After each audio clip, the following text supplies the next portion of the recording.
to 2009, and the freedoms I thought we had, and the learning curve I've gone on since 2009, we live in a post-free speech era. There's no pretending it. We don't have free speech. Everyone talks about free speech. We have no right to free speech in the UK. Does anyone really feel free saying their opinions? Do they feel free with your bosses at work? Most people have to hide the fact that they even come to these demonstrations. That's not freedom.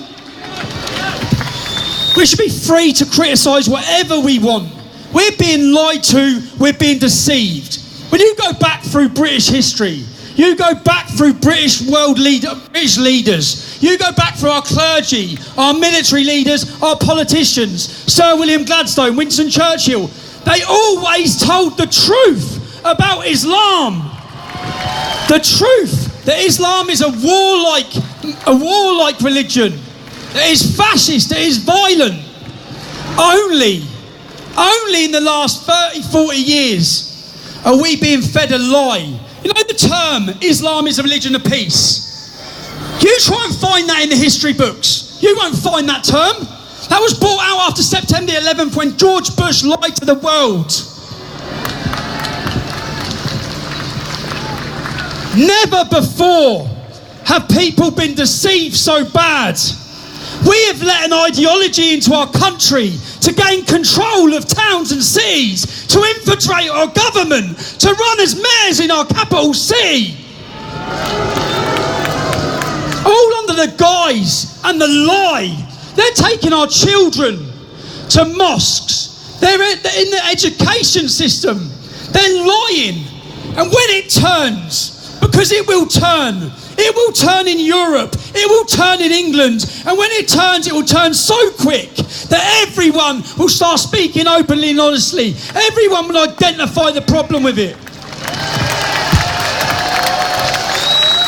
If you look at Austria, since Austria elected a right-wing government, a government who identify Islam as a problem, the major celebrities and singers in that country are all now telling the truth about Islam.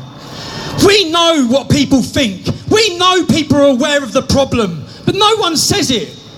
And if I say one message to everyone, then start small.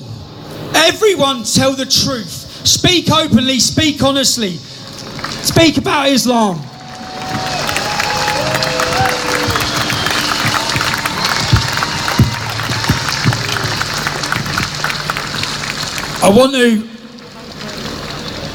I know you've all had a long day, and I want to thank every single one of you for travelling here.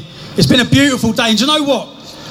I take massive satisfaction. We couldn't have done this 3 years ago. We couldn't have done this 4 years ago. We're now mainstream. The public support us. The lies, they don't believe the lies they're saying. So a personal thank you from me to every single one of you. You've made me. You know when I stood up on this stage earlier and you're all singing my name, it's an amazing feeling.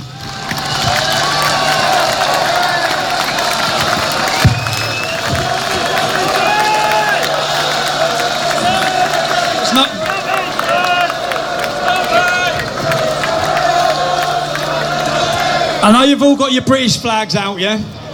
I now want to invite all the speakers from today to come up on the stage. Can all the speakers come up today? And Heidi? You up for the national anthem? We just want to...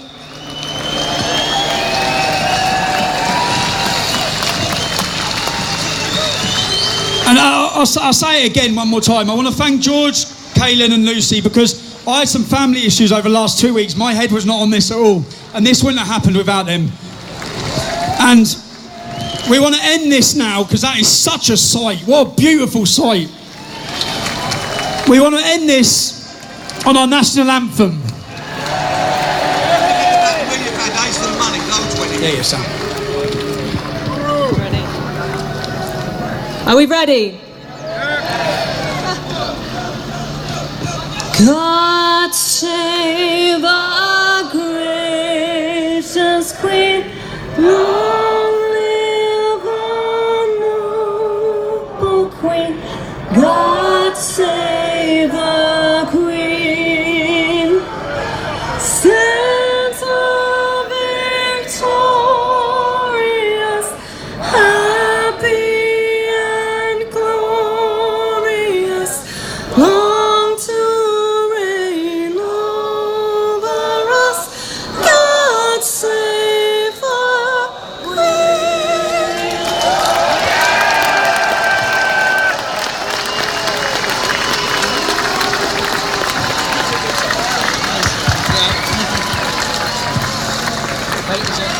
Video to go out.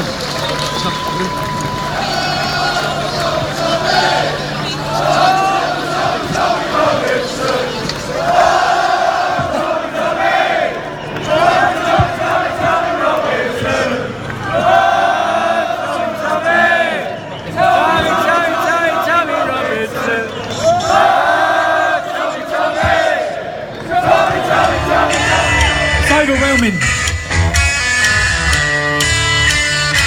I think we send a message today to the government that people will no longer be silent.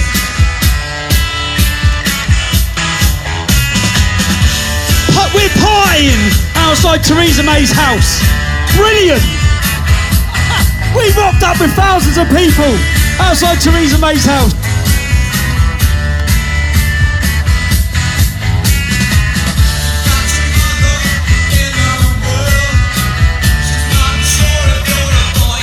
What a beautiful sight.